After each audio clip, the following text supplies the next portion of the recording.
मिगी match and होया match बाड़ियां ले जीते उस जिमखाना ने कोच स्पेशल है वो जो आपका बंदा को कमेंट्री कर रहा है उसे बुला मैं गया आप प्रोफेशनली करते हैं या क्या और जितना भी किया मज़े की कमेंट्री करते हैं आपको सारा पता है कि नज क्या है एज क्या है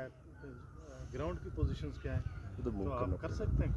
उधर जाएंगे तब मेरी सर आएगी ये मैं आएगी। जस्ट टाइम पास है मेरा बाई प्रोफेशन में टीचर हूँ